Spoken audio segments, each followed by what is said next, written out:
მოგესალმებით, თქვენ უყურებთ გადაცემა რადიოაქტიურ საათს, გახლავართ მაკაცინცაძე, მე შეგახსენებთ ჩვენი მოსმენის საშუალება რადიო მაესტროს მეშვეობით FM 94-7-ზე და 7-ზე შეგიძლიათ. რაც შეეხება გადაცემის ჩვენთან დასაკავშირებელ ნომერს, უბრალოდ ამას გადაცემის დასაწყისშივე შეგახსენებთ 249-460 გახლავთ. თქვენთვის საინტერესო შეკითხვები, რა თქმა უნდა, შეგიძლიათ დაარეკოთ და დაუცვათ ჩვენს სტუმრებს. ჩვენი სტუმრები დღეს არიან თავისუფალი ინსტიტუტის წევრი თეა თუთფერიძე, ასევე პატიმართა უფლებების გაუმჯობესების პროექტის კოორდინატორი ნინო გობრონი. დღეს საკმაოდ მწვავე თემაზე ვისაუბრებთ. 2011 წლის განმავლობაში საქართველოში ცნობილი გახდა, რომ 140 პატიმარი გარდაიცვალა.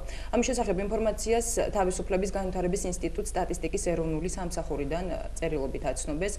გარდა ამისა, სასჯელო ხსნები დაწესებულებებში პატიმართა გარდაცვალების შემთხვევები შეიძლება ითქვას, რომ თითქმის ყოველ კვირა ხდება და არც თუ ისე სახარბიელო სტატისტიკის გამო საერთაშორისო ორგანიზაციები იუსტიციის სამინისტროს საკმაოდ ხშირად აკრიტიკებენ.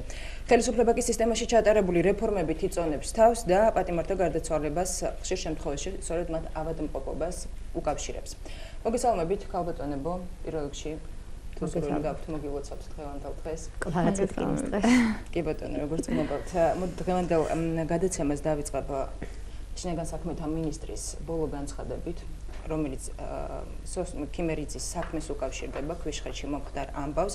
საქართველოს პოლიცია იცავს საქართველოს მოქალაქეების უფლებებს სოფლებში, ქალაქებში, ქუჩებში და მით უფრო ის უნდა დაიცვას პოლიციის შენობებში. ვანო მერაბიშვილის განმარტებით სპეციალურად შენდება გამჭვირვალე პოლიციის შენობები, რათა იქ ყველაფერი იყოს გამჭვირვალე. ჩვენი წინასწარი მოკლევით ამ შემთხვევაში ადგილი აქვს უბედურ შემთხვევას, იგულისხმება ბუნებრივია სოლომონ ქიმერიძის გარდაცვალების ფაქტი, რომელიც პოლიციის შენობაში გარდაიცვალა, თუმცა ეს მაინც არის აღმაშფოთებელი ფაქტი, ამიტომ ახალი წესების შემოღება გადავწყვიტე. ჩვენ უფრო გამჭვირვალეს გავხდით პოლიციის შენობაში მისული ნებისმიერი სტუმრის, ნებისმიერი სტატუსის მქონე ადამიანის გადაადგილების და უსაფრთხოების დაცვის პროცედურებს. უახლოეს დღეებში გამოვცემთ შესაბამის ბრძანებულებას და ამ ბრძანებულების მთავარი ნაწილი იქნება ის, რომ დანაყოფის ხელმძღვანელი, რომელიც განყოფილებას ხელმძღვანელობს, ახალი ნორმების შესრულებაზე პირადად იქნება პასუხისმგებელი. ის იქნება პასუხისმგებელი მათ შორის უბედური შემთხვევის თავიდან აცილებაზე და იმისთვის, რომ ამ ბრძანებულების აღსრულებაზე მონიტორინგი განვახორციელოთ. ყველგან დავაყენებთ ვიდეოკამერებს, რომლებზე კონტროლიც ჩვენს გენერალურ ინსპექციას დაევალება, აღნიშნა ვანო მერაბიშვილმა ამ საქმესთან დაკავშირებით სატელევიზიო კომენტირებისას. საინტერესოა, შინაგან საქმეთა მინისტრმა სწორედ გამჭვირვალე შენობებში მოსალოდნელი სიახლეების შესახებ სოლომონ ქიმერიძის საქმეზე კომენტირებისას განაცხადა, რას შეცვლის თქვენი შეფასებით ეს ახალი ინიციატივა. ჩემი აზრით, ეს არის ძალიან კარგი ინიციატივა. ეს ალბათ რაც ყველაზე მთავარია შეცვლის იმას, რომ ის სპეკულირება ხშირ შემთხვევაში კონკრეტული ადამიანების მხრიდან, ესენი იქნებიან ოპოზიციის წარმომადგენლები, სხვადასხვა ასე ვთქვათ არასამთავრობო ორგანიზაციის თუ ასე შემდეგ, რომლებიც ხშირ შემთხვევაში სხვისი უბედურებით ცდილობენ ხოლმე საკუთარი რაღაც ესეთი PR-ის გაკეთებას, შეცვლის იმას, რომ მათ ესეც ზედაპირულ უпростоრად გამონათქვამს ხშირ შემთხვევაში საზოგადოება უფრო მეტად ნაკლებ ყურადღებას მიაქცევს იქიდან გამომდინარე, რომ როდესაც რა თქმა უნდა არც ერთ შემთხვევაში არ არის კარგი ის, რაც მოხდა პოლიციის შენობაში ადამიანი რომ იღუპება, აქ ყველა შემთხვევაში არის პოლიცია ამაზე პასუხისმგებელი. მაგრამ იმით სპეკულირება, რომ ის ადამიანი იქცემეს, აწამეს, ძალით მოკლეს და ასე შემდეგ, ამას ვეღარ და ცალკე თემა დაველოდოთ საბოლოოდ, თქვათ იგივე ექსპერტიზის დასკვნას თი არა შეიძლება წამების ფაქტს. იცით რა არის, ეხლა ვიღაცებისთვის არის სადაო კითხვები, რა თქმა უნდა, არსებობს ამ შემთხვევაში არის მნიშვნელოვანი, რომ გამოძიება წარიმართოს სწორად. უბრალოდ ჩემთვის ძალიან სამწუხაროა, როდესაც ადამიანები სპეკულირებენ ისეთ შემთხვევაზე, უბრალოდ ინტერესი. გასაკვირია, როდესაც იგივე პოლიტიკოსებია სპეკულირებენ კონკრეტული თემით, რომელიც არა, გასაკვირი მათი მხრიდან არაფერი არ არის. სულის გადაგდება, ასე შეფასდა ყოველ შემთხვევაში. არა, მათი მხრიდან გასაკვირი არაფერი არ არის, სამწუხაროდ ჩვენ ყავს ძალიან უპასუხისმგებლო ოპოზიცია. არ ასე ვთქვათ, ნაკლებად ვარ კმაყოფილი ხელისუფლებაში მყოფი გარკვეული ადამიანებითაც, ანუ პოლიტიკოსები საერთოდ ძალიან ნაკლებად ახლოს არიან იმ ასე ვთქვათ სტატუსთან, რაც მათ და იმ ადგილთან, სადაც მათ ხედავთ. ხშირ შემთხვევაში უფრო ანუ პოლიტიკაში მე ვფიქრობ, რომ პოლიტიკური კულტურა ჩვენს ქვეყანაში ბევრი, ასე ვთქვათ, არ აქვთ ამ ადამიანებს, ვისაც დღეს პოლიტიკაში ვხედავთ. და ხშირ შემთხვევაში ამიტომაც ვხვდებით ხოლმე მათი მხრიდან ძალიან ბევრ უპასუხისმგებლობ განცხადებებს, სპეკულირებას, სხვისი უბედურებაზე, გარკვეული პიარის აგებას. ჩემი სუბიექტური აზრია მარტო ქართულ პოლიტიკოსებს მგონი არ ახასიათებდეს. ჩვენთან განსაკუთრებით უპასუხისმგებლო პოლიტიკური სპექტრი გვყავს სამწუხაროდ. აღარ მინდა ამ პოლიტიკურ სპექტრზე ამდენი საუბარი, უბრალოდ მე პირველ რიგში თანავგრძნობ იმ ოჯახს, ქიმერიძის ოჯახს. ძალიან სამწუხაროა, როდესაც ესეთი ფაქტი ხდება, უბრალოდ რა თქმა უნდა გარკვეული კითხვები არის, რომელსაც ალბათ გამოძიება ყოველ შემთხვევაში იმედი მაქვს გასცემს პასუხს, მაგრამ მე ვივარაუდო ის, რომ ეს ადამიანი იმ შენობაში ძალით მოკლეს, ამის ვარაუდის ნაკლები, ასე ვთქვათ, საფუძველი მაქვს, იმიტომ რომ ამ ადამიანს უბრალოდ იმდენად როდესაც ასეთი ფაქტი ხდება პოლიციის შენობაში, უნდა იყოს პასუხისმგებლობა. რა თქმა უნდა, პოლიცია არის ამაზე პასუხისმგებელი, მე გადაცემის დასაწყისშივე ხაზი გავუსვი ამას და შესაბამისად მე როგორც ვიცი, სამინისტრომ მხრიდან გათავისუფლებული იქნა უშუალოდ ამ პოლიციის ხელმძღვანელი. გათავისუფლებული არა, ჩამოქვეითებული შეიძლება. თუნდაც ჩამოქვეითება ამ შემთხვევაში ეს არის, ასე ვთქვათ, გარკვეული ღონისძიება გატარებული შინაგან საქმეთა სამინისტროს მხრიდან. მე ვფიქრობ, რომ საბოლოო ჯამში ის ინიციატივა, რა ინიციატივაც შინაგან საქმეთა მინისტრს აქვს, აღარ მისცემს შესაძლებლობას მომავალში დაიფაროს ღმერთმა და თუ კი კიდევ რაიმე უბედური შემთხვევა შეიძლება რომელიმე პოლიციის განყოფილებაში მომავალშიც მოხდეს და ამისგან დაზღვეული არავინ არასოდეს არ არის. ამ შემთხვევაში იქნება კონკრეტული, ასე ვთქვათ, ვიდეო მასალა, რომელსაც ალბათ შემდეგ უკვე შეძლებს საზოგადოება. ვიდეო მასალა, რომელიც ვთქვათ საზოგადოებისთვის გახდება ცნობილი, ბოდიშს გიხდით რომ მოწყობინებთ. თუმცა შიდა პერიმეტრზე რამდენადაც ცნობილი გახდა იქ, ანუ ხაშურის პოლიციაში იყო დამონტაჟებული ვიდეო კამერა, რომელიც შემდეგ განაცხადეს, რომ იმ მომენტისთვის არ მუშაობდა. არა, დამონტაჟებული ვიდეო კამერა, რომელიც არ იყო ჩართული, ეს არც არ ნიშნავს. ამ შემთხვევაში, როდესაც გამოიცემა ბრძანება, მე ძალიან დიდი იმედი მაქვს, რომ იმ ბრძანებაში კონკრეტულად იქნება მითითებული, რომ ყველა ვიდეო კამერა უნდა იყოს ჩართული. ხო, ახლა მონტაჟებული თუ არ იქნება ჩართული და თუ არ გვექნება იმის საშუალება, რომ თქვა ასეთ შემთხვევაში მასალა ამ შემთხვევაში როგორც ხვდებით და როგორც ჩანს არ იყო ჩართული, ხომ? სწორედ იმიტომ არის, არა, გარანტია, არა, რა გარანტია გვაქვს? გარანტია ამ შემთხვევაში, რა თქმა უნდა იყოს და ამ შემთხვევაში, როდესაც მინისტრი აცხადებს, რომ გამოიცემა ბრძანება, რომლის თანახმადაც ვალდებული იქნება ყველა ქვედანაყოფის უფროსი, რომ კონკრეტული პირის უსაფრთხოებაზე უშუალოდ აგოს პასუხი და მისი გადაადგილება, შეყვანა, გამოყვანა და ასე შემდეგ იქნება გადაღებული ვიდეო თვალით, ეს ნიშნავს იმას, რომ ის ვიდეო თვალი აუცილებლად უნდა იყოს ჩართული. აღნიშნული სახის, ასე ვთქვათ, რეგულაცია აქამდე ჩვენ არ გვქონია. და საჭირო რეგულაცია թե ამას არა, საჭირო ამ შემთხვევაში მე მოხარული ვარ, რომ ეს საკითხი დაისვა უშუალოდ თვითონ სამინისტროს მხრიდან. რა თქმა უნდა, არის ჩვენ სიტუაციაში, როდესაც საქართველოში ხშირ შემთხვევაში ძალიან ასე ვთქვათ სულ რომ დარწმუნებული იყოს დღეს ნებისმიერი ოპოზიციის წარმომადგენელი, რომ ეს ადამიანი ნამდვილად ისე მოკვდა, როგორც ამას შინაგან საქმეთა სამინისტროს წარმომადგენლები აცხადებენ, მაინც ასე ვთქვათ მოახდენენ ამ თემით სპეკულირებას. ამიტომ საჭირო არის, ჩემი აზრით, ასეთი სახის რეგულაცია, რომ საზოგადოებამ ის რომელი ნაწილი შეიძლება რაღაცნაირად ნაკლებად იყოს გარკვეული ბევრ საკითხში, ან თუნდაც რამდენად არის პრობლემა თითოეული ადამიანის გარდაცვალება ამ სახელმწიფოსთვის, ამ ხელისუფლებისთვის, კონკრეტულად თუნდაც შინაგან საქმეთა სამინისტროსთვის და ასე შემდეგ მათ ქონდეთ შესაძლებლობა უკვე ეს ყველაფერი, თუ კი ამაზე ბევრს არ ფიქრობენ, დაინახონ კონკრეტული ვიდეო თვალის საშუალებით და ამით უფრო ასე ვთქვათ, მეტად შეძლებენ დარწმუნდნენ იმაში, რაც შეიძლება ისე იყო, როგორც ამას აცხადებს შინაგან საქმეთა სამინისტრო. კარგით. ნუ ამაში კიდევ ერთხელ ვიმეორებ, კარგი სმეტი ჩემი აზრით არაფერია ამ ინიციატივაში და მე ვფიქრობ, რომ ეს საბოლოო ჯამში ბუნებრივია შედეგის მომტანი. შედეგის მომტანი პირველ რიგში მოდით ნურავის ნუ უსურვებთ იმას, რომ ანალოგიური განმეორდეს რომელიმე პოლიციის განყოფილებაში მაგრამ თუნდაც სხვა სახის ბრალდებები, რომელიც შეიძლება გაისმეს პოლიციის მიმართულებით, თუნდაც ფიზიკური შეურაცხყოფის სახით ან წამების ან ასე შემდეგ, ამის პრევენციაც გარკვეულწილად იქნება ეს ვიდეო თვალი. კარგი, თეა. ნინო, შენ როგორ შეაფასებ, მაინტერესებს თქვენ როგორ შეაფასებთ ვანო მერაბიშვილის ამ ინიციატივას? მოგესალმებით კიდევ ერთხელ. პირველ რიგში უნდა აღინიშნოს, რომ რა თქმა უნდა ძალიან სამწუხაროა და აღმაშფოთებელია, რომ მსგავსი ფაქტები ხდება პოლიციის შენობაში. როგორც აღინიშნა, ამაზე პირველ რიგში პასუხისმგებელი არის პოლიცია.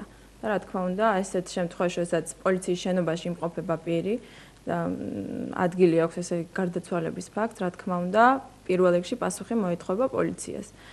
და მგონი ლეგიტიმურიც არის ეს. ანუ ჩდება კითხვითი ნიშნები, საკმაოდ ბევრი კითხვითი ნიშანი და ამ კითხვით ნიშნებს უნდა გაეცას პასუხი. უნდა მოხდეს ადეკვატური რეაგირება. რამდენად ადეკვატურია, ვთქვათ, განცხადება ბატონი მერაბიშვილის, ეს მეორე საკითხია და ამაზე გავამახვილებ ყურადღებას და ზოგადად რა უნდა გაკეთდეს იმისათვის, რომ რეალურად დადგინდეს რა მოხდა პოლიციის შენობაში. პირველ რიგში განცხადებას რომ თავი დავანებოთ, გამოძიება უნდა წარიმართოს სათანადოდ. გამოძიებამ რეალურად უნდა დაადგინოს, ქონდა თუ არა, იქ ვთქვათ, არასათანადო მოპყრობის ფაქტს ადგილი ან სხვა მსგავს. იცით, თუ გავითვალისწინებთ ჩვენი ქვეყნის გამოცდილებას, თუ როგორ წარიმართება არასათანადო მოპყრობის ფაქტებზე გამოძიება, ცოტა სკეპტიკურად ვარ განწყობილი, იმიტომ როგორც იცით, ზოგადად მაგალითად ციხეებში ხდება არასათანადო მოპყრობის ფაქტები და ამაზე ვთქვათ სახალხო დამცველსაც არაერთხელ უსაუბრია. ხშირ შემთხვევაში თუ არ ზოგადად არ იწყება გამოძიება, ან თუ იწყება, საკმაოდ არაეფექტურია, მალე მთავრდება ამ პირიქით ძალიან გაჭიანურებას აქვს ადგილი და მიმდინარეობს სულ სხვა მუხლებით, უფლებამოსილების გადამეტება. და არა ვთქვათ წამების და არასათანადო მოპყრობის. ანუ შედარებით მობიერია სახელმწიფო პოლიციელების მიმართ ამას გულისხმობ. ამ შემთხვევაში მე ციხეებზე მაქვს ლაპარაკი შესაბამისად სახალხოების დაწესებულების თანამშრომლებზე, მაგრამ უბრალოდ ზოგადად ფაქტს აღნიშნავ, რომ არასათანადო მოპყრობის გამოძიება, ფაქტების გამოძიება არის ძალიან პრობლემატური საქართველოში.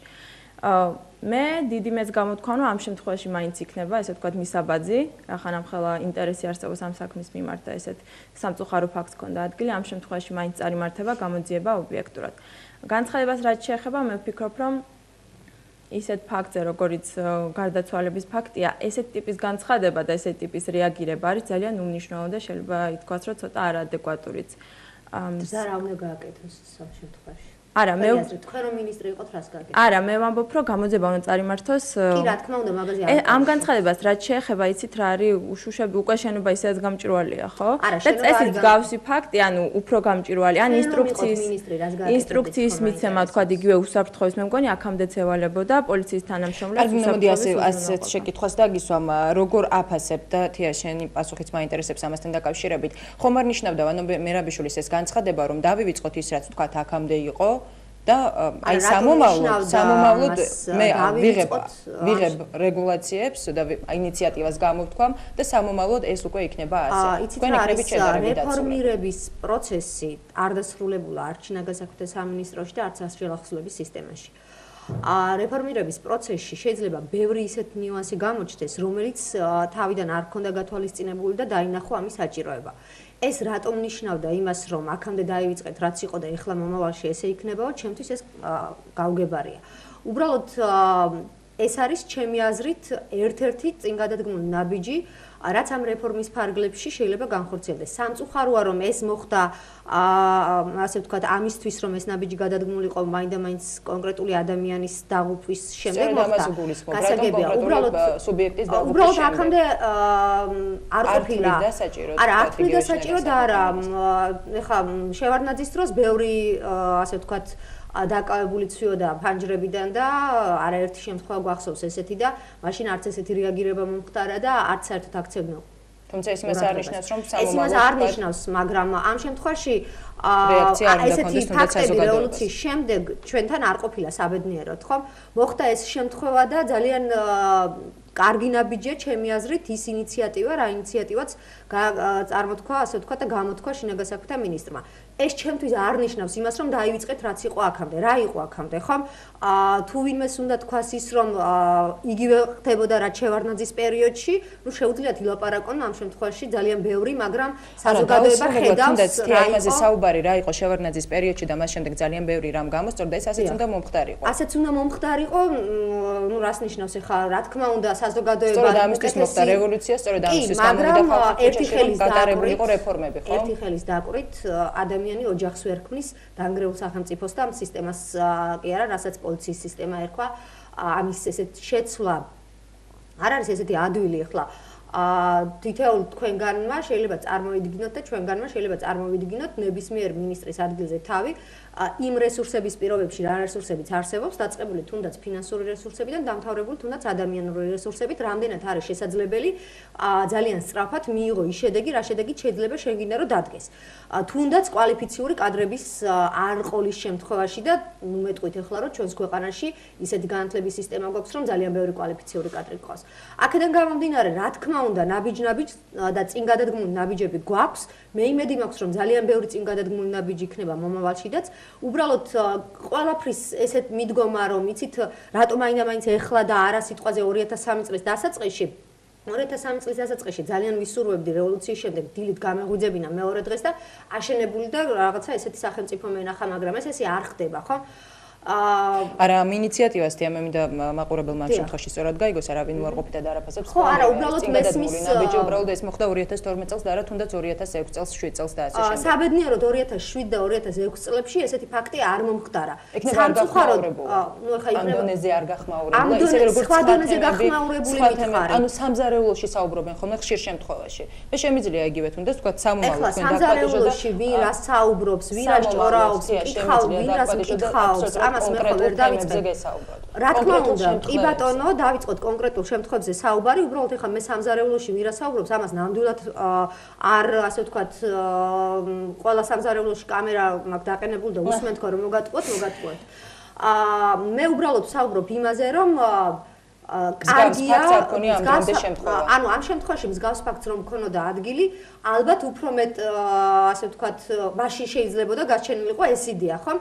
უბრალოდ მსგავს ფაქტებს თეთია აქვს ხოლმე შემთხვევები იგივე სასჯელახსრულების სისტემაში, როდესაც მუდმივად საუბრობენ წამების ფაქტებზე. ძალიან ბევრი საუბრობს სასჯელახსრულების სისტემაში წამების ფაქტებზე, საკმაოდ კვალიფიციური იურისტებიც, საზოგადოების თვალში კვალიფიციური, მაგრამ როდესაც მე არაერთ გადაცემაში მქონია ხოლმე მათთან დებატები და კონკრეტული კითხვები დამისვია, ისინი ამბობენ რომ აი ახლა როდესაც საუბრობთ მე ხო შეიძლება თქვა რომ აი მე გუშინ დაუშვათ მაწამეს ხო ამას თუ მე არ განვაცხადებ შესაბამის ასე ვთქვათ ორგანოში თუ ადვოკატი მეუბნება იმას რომ იცით მათ ეშინიათ და ვერ ამბობენ ну ამაზედაც ახლა თუ გამოძიება არ წავა ხომ არ შეიძლება ვიმკითხავთ მე სასჯელახსრულების სისტემაში განმავლობაში დავდიოდი სამზარეულოში საუბარს წლების განმავლობაში მე მიწევდა ციხეებში მონიტორინგის განხორციელება, უშუალოდ ხვდებოდი პატიმრებს და უშუალოდ მინახავს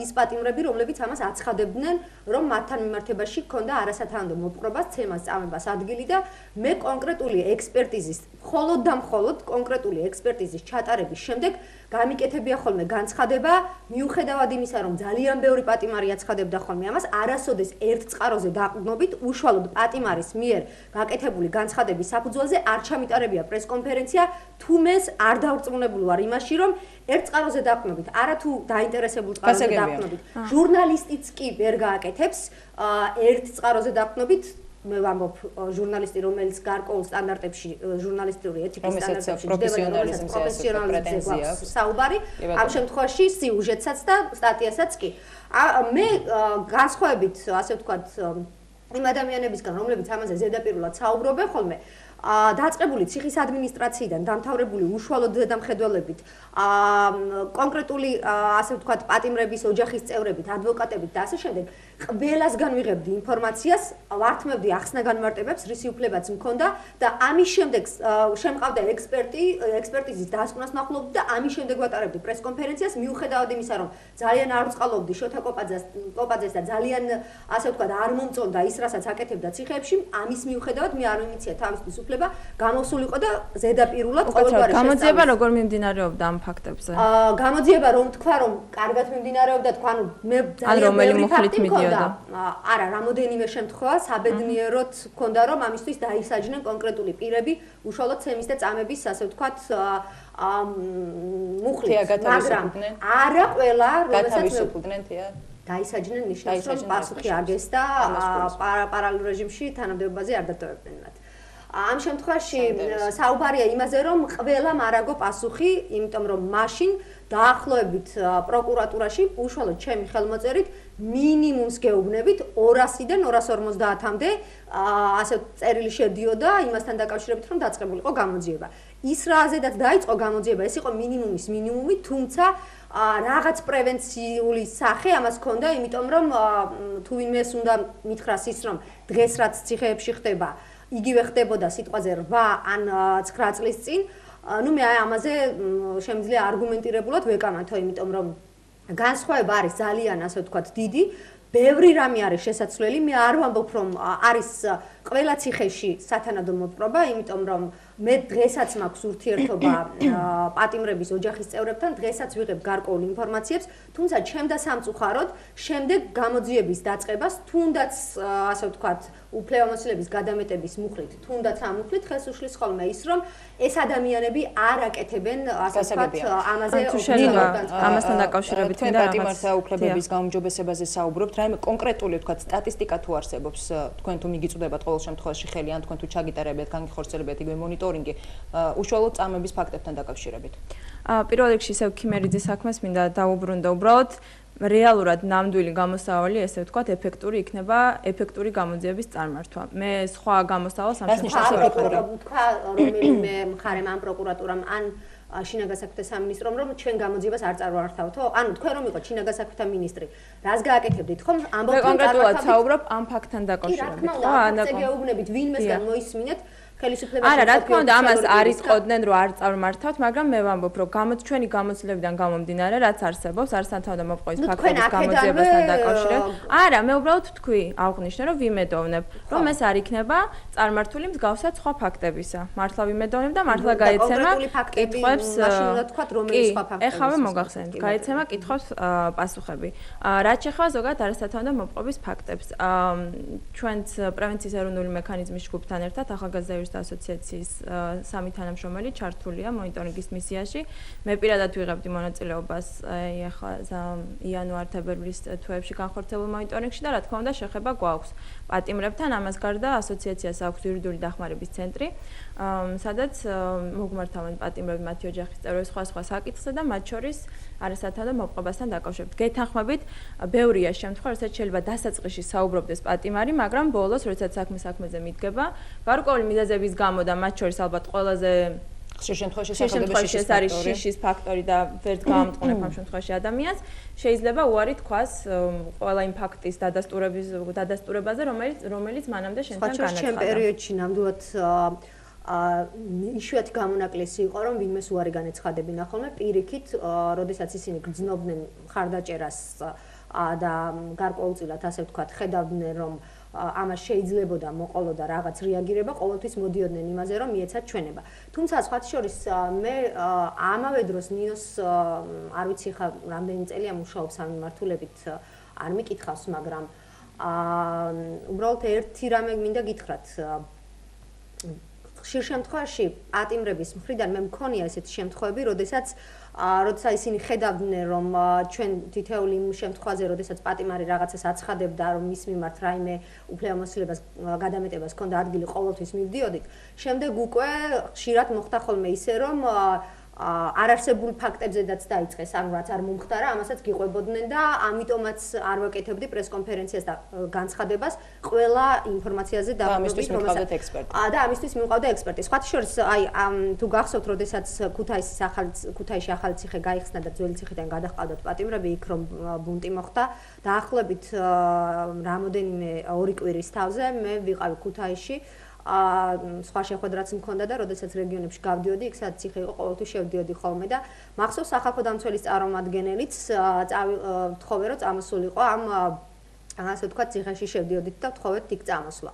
როდესაც ერთ-ერთ კამერაში ჩვეულებრივად ადმინისტრაციას მოყვებოდა, ვეუბნებოდი რომ გამიღეთ ეს კამერა და ხვდებოდი იმ პატიმრებს, ვისაც მე ვთვლიდი რომ უნდა შევხვედროდი და არა ვისაც ადმინისტრაციას დავუშვათ მიმითითებდა.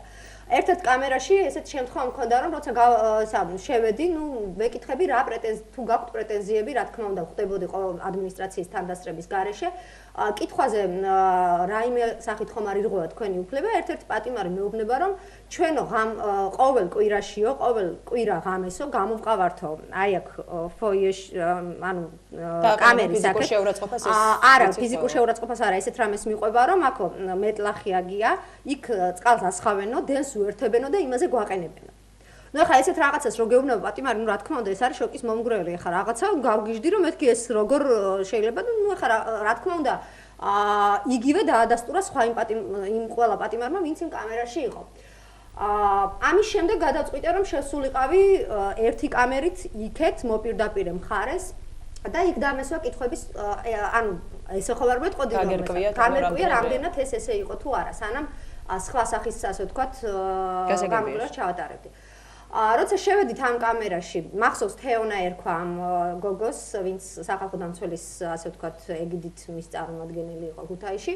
და ახლა ამ პატიმრებს ვეკითხები რა ფორმით ხომ არის გოლა თქვენი უფლება და რაღაც მინდა რომ მივიდე როგორმე იქამდე რომ თვითონ დაიწყონ საუბარი და ხომ არ მეტყვია აი ამ კამერაში გასაგებია საბოლოოდ გაარკვეთ რეალობას არ შესაბამისად. უცებ ესე იგი მერთვება საუბარში და უსვავს ესეთ კითხვას რომ 400 რაღაც კამერაშიო პატიმარმაო განაცხადაო რომ ესეთი სახით გასაგებია გამოყავდა და ესე იგი ყველა პატიმარმა ამა რაც უთხრა გასაგებია ნინო გისმენთ ამის შემდეგ მე აღარ შევსულვარ მასთან ერთად სხვა კამერაში და როცა მე უკვე ასე ვთქვათ შორი ახლოს იქ უკვე საერთოდ აზრზე არ იყვნენ არც ერთ პატიმარს ესეთი რამე არ დაუსახელებია. მონიტორინგის მეთოდოლოგიაზე ზოგადად შეიძლება ვისაუბროთ ტექნიკაზე გეთანხმებით უბრალოდ რა ხან დროში ვარ შეზღუდული და უბრუნდები არასათანადო მოპყრობის ფაქტებს.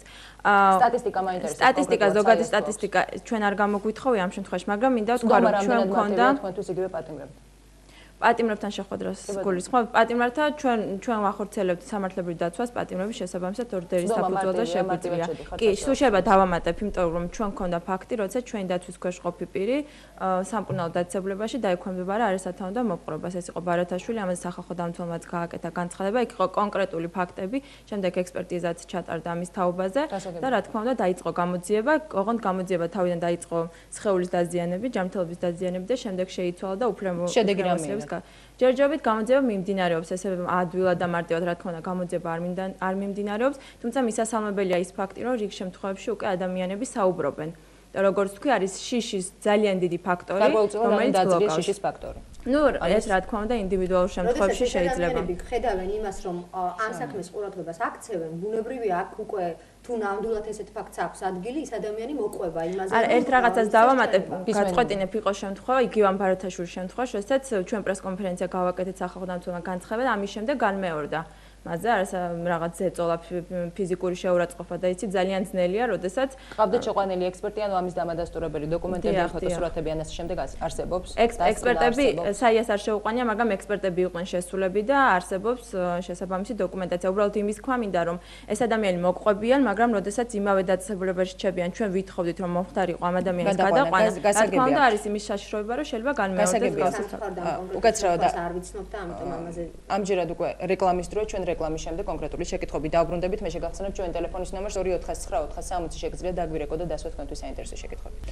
მივესალმები მათ, ვინც ამ დროისთვის შემოგვიერთდეს, შეგახსენებთ უსმენთ და უყურებთ რადიოაქტიურ საათს, გახლავართ მაკაცინცაძე, თუ ამ დროისთვის ახლიდან გადიხართ ჩვენი მოსმენის საშუალება რადიო მაესტროს მეშვეობით FM 94.7-ზე შეგიძლიათ დღეს თია თუთფერიძესთან და ნინო გობრონიძესთან ერთად ვსაუბრობთ სასჯელახსრულების სისტემაში არსებულ ვითარებაზე. ნინო, ევროსაბჭოს ადამიანის უფლებათა კომისარმა თომას ჰამარბერგმა დადებითად შეაფასა ზოგადად სასჯელახსრულების სისტემაში გატარებული რეფორმები, თუმცა ხელისუფლებას უფრო მეტად ადამიანის უფლებებზე ორიენტირებული სასჯელახსრულების პოლიტიკის შემუშავებისკენ მოუწოდა. მაინტერესებს ამ შემთხვევაში ზოგადად საიას წარმომადგენლები ბრძანდებით, როგორ ფიქრობთ, არსებობს ამის პრობლემა?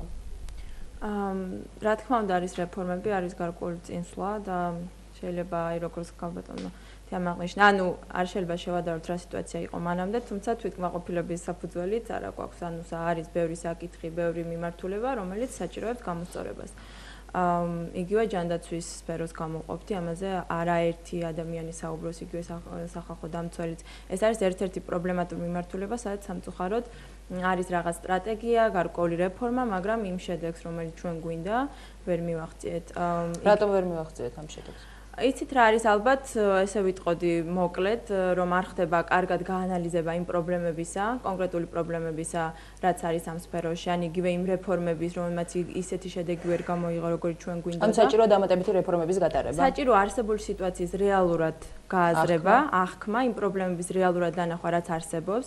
იგივე საერთაშორისო დასკვნებში თუ სახალხო დამცველის ანგარიშში მითებული პრობლემების რეალურად დაჯერება, ან იგივე გადამოწმება, რა თქმა უნდა, და ამის საფუძველზე მხოლოდ მომავალი საქმიანობის ანუ ინფორმაციის გადამოწმება საშუალო ხსოვნების სისტემაში არ ხდება, ამას გულისხმობთ. იცით რა არის გარკვეული პრობლემები, რომელსაც არ აღიარებს სამინისტრო დეპარტამენტი, რომ მსგავსი პრობლემები არსებობს, ხო?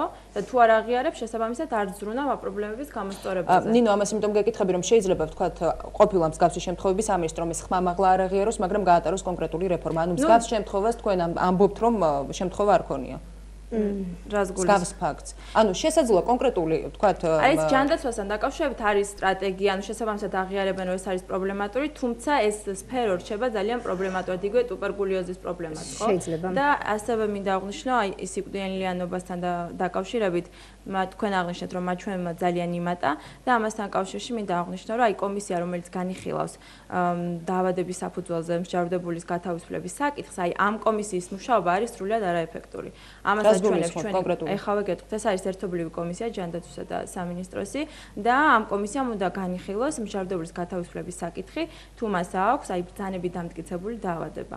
და განიხილოს მოხდება თუ არა ამ მსჯავრდებულის გათავისუფლება. ანუ თუ არ ექვემდებარება მკურნალობას. იქ არის კონკრეტული, ეს არის კონკრეტული დაავადებების ჩამონათვალი და ის სტადიები, თუ რა სტადია უნდა იყოს იმ დაავადებებიდან. და ნუ ჩვენ გვაქვს ბევრი შემთხვევა, რასაც მივმართეთ კომისიას და თვეები ჭირდება, რომ კომისიამ განიხილოს განცხადება მსჯავრდებულის გათავისუფლების შესახებ და ის ცოტა პარადოქსულია, იმიტომ რომ თუ მიმართავ ამ კომისიას არსებობს მაღალი ეჭვი, რომ გაქვს ისეთი დაავადება, რომლის შედეგად შეიძლება რაღაც ფატალური შედეგი დადგეს. თუმცა გადამოწმება საჭიროებს. დიახ, რა თქმა უნდა, კომისიამ უნდა შეისწავლოს, მაგრამ კომისია უნდა იყოს ეფექტური, იყოს ესეთი შემთხვევაც, როდესაც მსჯავრდებულმა მიმართა გათავისუფლების მოთხოვნით აგვისტოს დასაწყისში, სექტემბერში გარდაიცვალა სამწუხაროდ მსჯავრდებული და ოქტომბერში კომისიამ მოითხოვა დამატებითი დოკუმენტაცია. ანუ ეს აჩვენებს, რამდენად ეფექტურად მუშაობს და ეხლა ხანს იყო კიდევ შემთხვევა ადამიანის უფლებათა ცენტრის დაცვის ქვეშ ყოფი პირის თაობაზე, გოჩარჩაია, არ ვიცი იცით თუ არა, რომელიც სამკურნალო დაწესებულებაში გარდაიცვალა, მიმართული ქონდა კომისიისათვის, მაგრამ კომისიას არანაირი რეაგირება არ მოუხდენია და პატიმარი გარდაიცვალა. ანუ კომისიამ უფრო ეფექტურად უნდა იმუშაოს და რეალურად ანუ მოახდინოს სწრაფი რეაგირება. თეა, თუ შეიძლება მოკლედ ვინიშნავდი რაღაცებს, მაშინ იქნებს მენას მოусმინოთ თუ არა და 249-460 ჩვენი ტელეფონის ნომერი, მოგესალმებით, თქვენ პირდაპირ ეთერში ხართ, გისმენთ. გამარჯობათ, მოგესალმებით, მე ნაწამები პატიმრის დედა ვარ.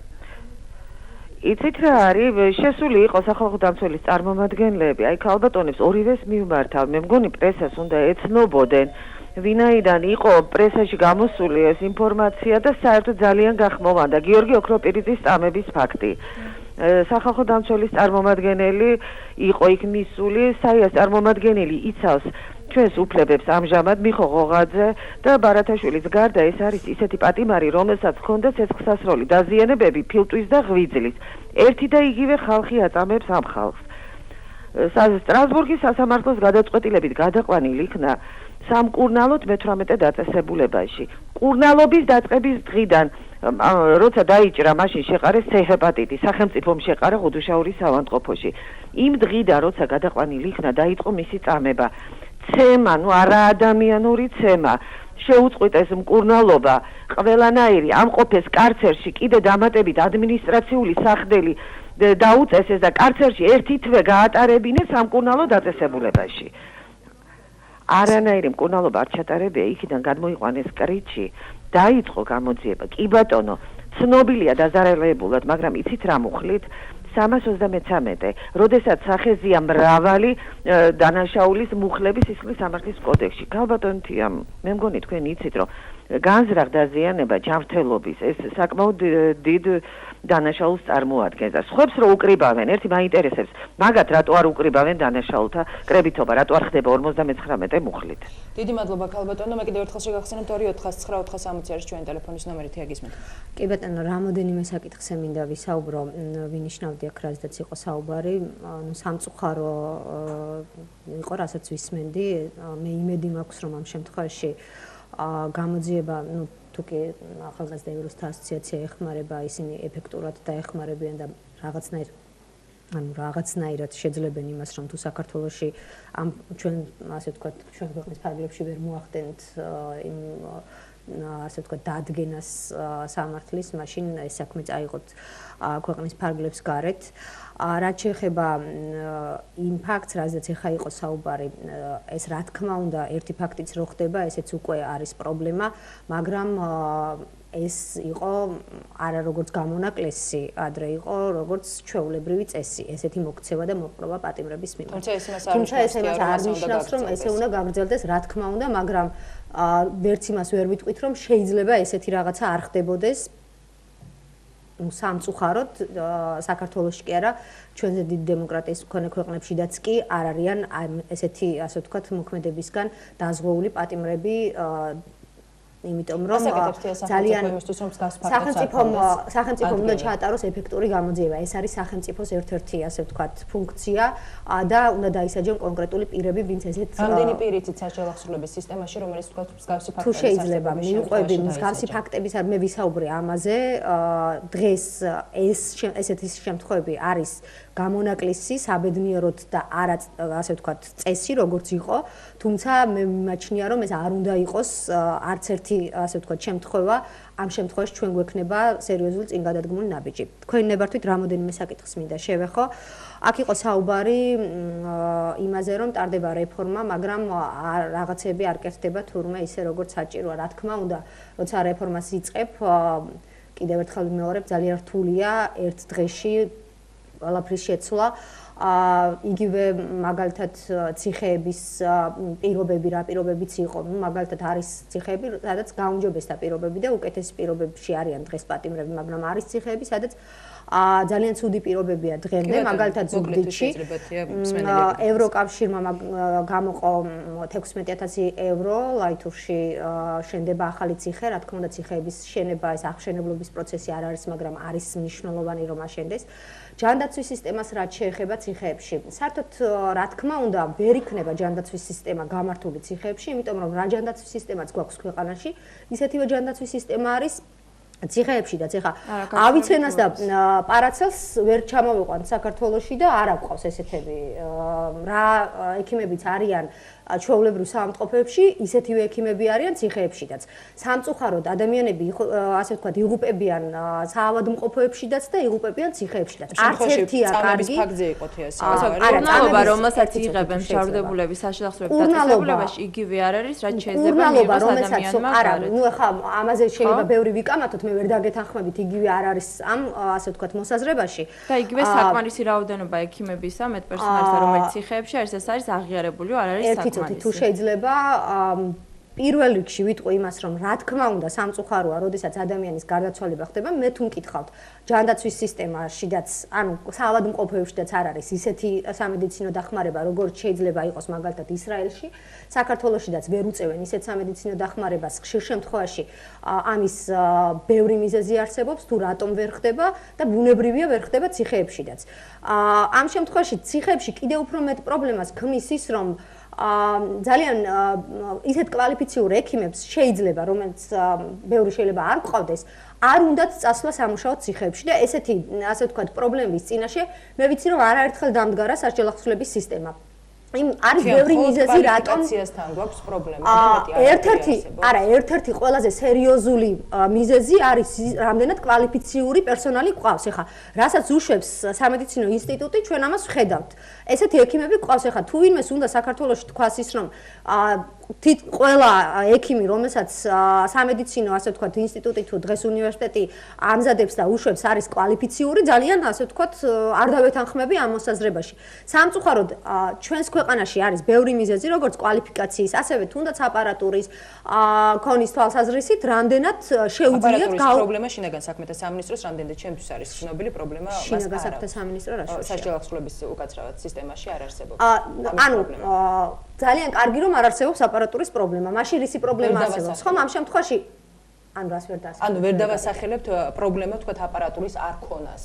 არა, აპარატურის არ ქონას სასჯელ ახსნილების სისტემაში კი არა, ქვეყანაში არა გვაქვს. ქვეყანაში არა გვაქვს ისეთი აპარატურა, ხშირ შემთხვევაში რაც ჭირდებათ ხოლმე ექიმებს და არაერთი ექიმისგან მომისმენია.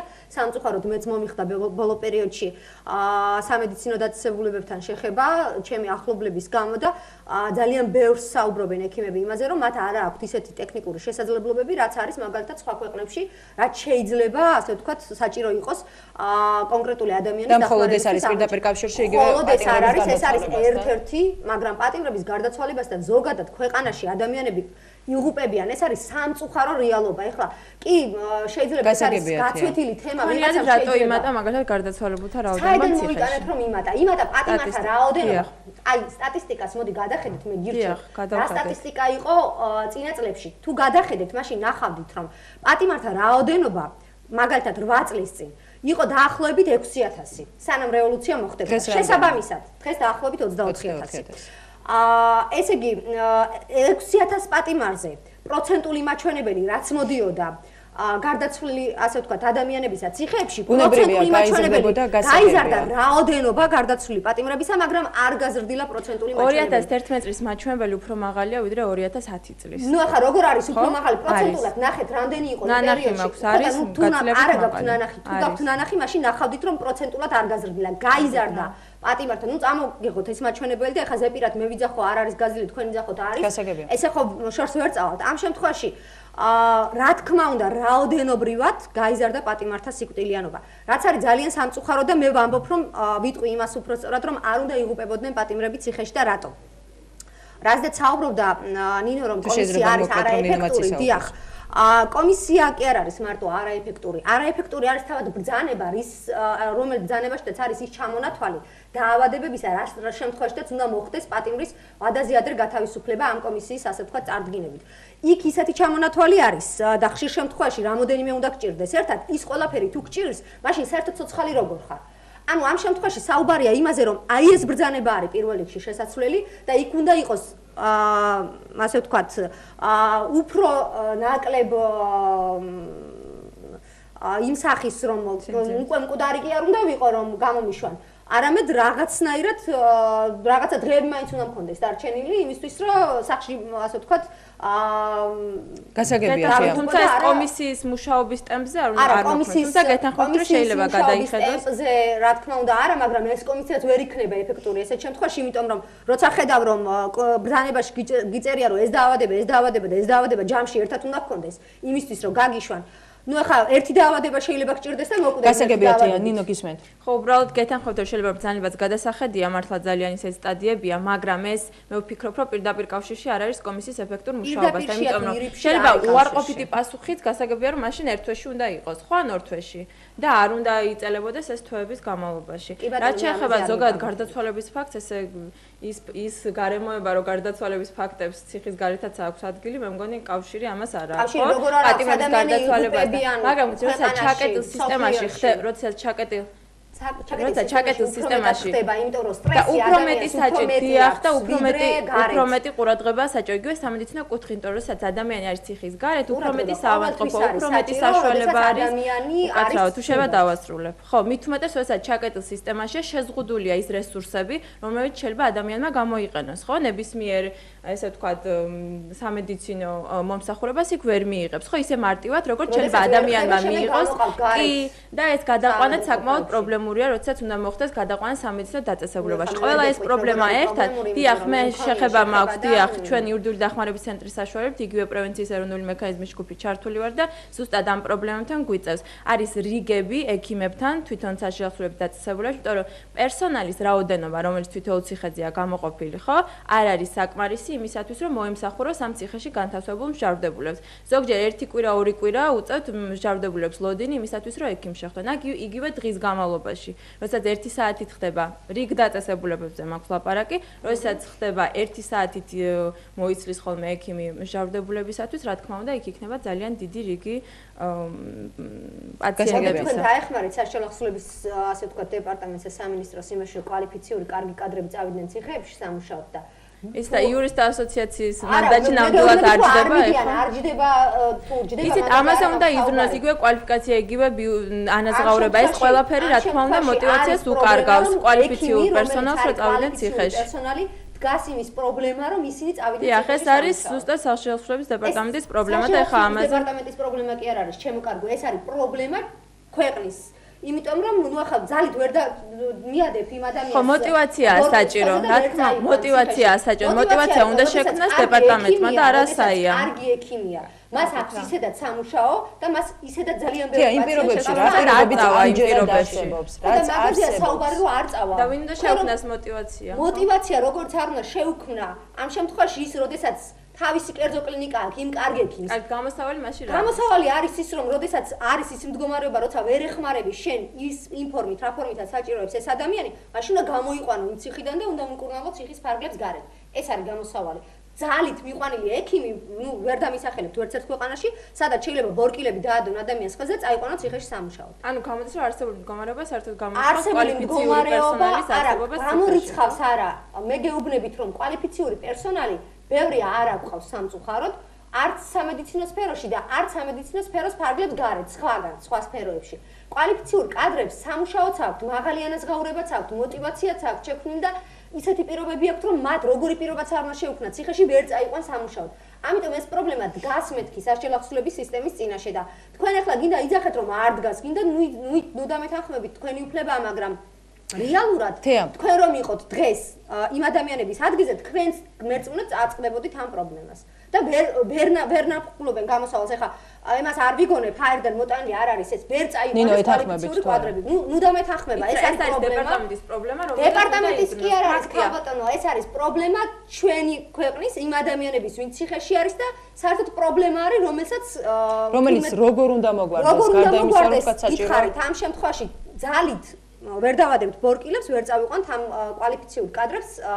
უნდა მოხდეს თუ არა ამ შემთხვევაში მედპერსონალის გადამზადება და ასე შემდეგ. კონკრეტული საშუალება არსებობს კონკრეტული გადამზადებული მედპერსონალი შეიძლება წამოვიდეს იმ ციხიდან მერე და უკეთეს პირობები შესთავაზოს რომელიმე საავადმყოფომ და იქ დასაქმდეს. ამ შემთხვევაში შენ ახლა მაგრამ ეს არ არის არგუმენტი იმისთვის რომ შენ გააჩერო თქვა იგივე გადამზადება. მე გეუბნებით რომ გადამზადება ვინამოს რომ გადამზადება უნდა გააჩერო. მე ვსაუბრობ იმაზე რომ როცა იმ დახმარებას რაც ჭირდება კონკრეტულ პატიმარს ვერ უწევს საშუალების სისტემაში და ბუნებრივია შენ ყველა შემთხვევაში ვერ გაუწევ იმ დახმარებას რაც დახმარება შეიძლება დასჭირდეს ნებისმიერ პატიმარს შეიძლება რთული და ასე ვთქვათ ავადმყოფი იყოს. ამ შემთხვევაში მისი გამოყვანა და ციხის ფარგლებს გარეთ მკურნალობა უნდა ხდებოდეს. ეს არის გამოსავალი. გასაგებია ნინო, თქვენი მოსაზრება როგორია, თქვათ რა უნდა გააკეთოს იგივე საშუალების სისტემა იმისთვის რომ თქვათ მდგომარეობა შედარებით მაინც გამოჭობესდეს. ანუ იცით რა ფაქტია რომ არაკვალიფიციური კადრებია გარკვეული დოზით, ფაქტია ისიც რომ არ არის საკმარისი რაოდენობა. გამოსავალს რა შეხედავთ? იგივე გადამზადება, იგივე კვალიფიციური კადრების მოძიება, იცით რა ხა ეს ჩემი პრობლემა როგორც ესეთი და ეს პრობლემა დიახ, ზუსტად პატიმრის პრობლემა არ არის. პატიმარი უნდა იყოს ამით უზრუნველყოფილი და ამის უზრუნველყოფა შესაბამისი უწყებების ვალდებულება. ეს ყველაფერი არის ჰაერში ნათქვამი. რატო არის ჰაერში ნათქვამი? ეს არის შეუქმნით იმ როდესაც ადამიანს თავისი კერძო კლინიკა აქვს და არის ძალიან კვალიფიციური კადრი, ვერ შეუქმნის შენ ისეთ პირობას ციხეში, რომ ის წაიყვანო სამუშაოდ. ეხლა რაზე მეკამათები? რამდენს გადაუხდი? მილიონს გადაუხდი? გასაგებია, თია, სამწუხაროდ ჩვენ დრო ამოიწურა, საკმაოდ ვრცელი და საკმაოდ მნიშვნელოვანი თემა, რაზე ჩვენ სამომავლოდაც რა თქმა უნდა ვისაუბრებთ. უღრმესი მადლობა, მე კიდევ ერთხელ შევახსენებ ჩვენს მსმენელს და მაყურებელს თია თუთბერიძე, ნინო გომბრონიძე იყვნენ ჩვენი გადაცემის სტუმრები, ჩვენ ერთმანეთს უკვე 6 საათზე შევხვდებით დროებით.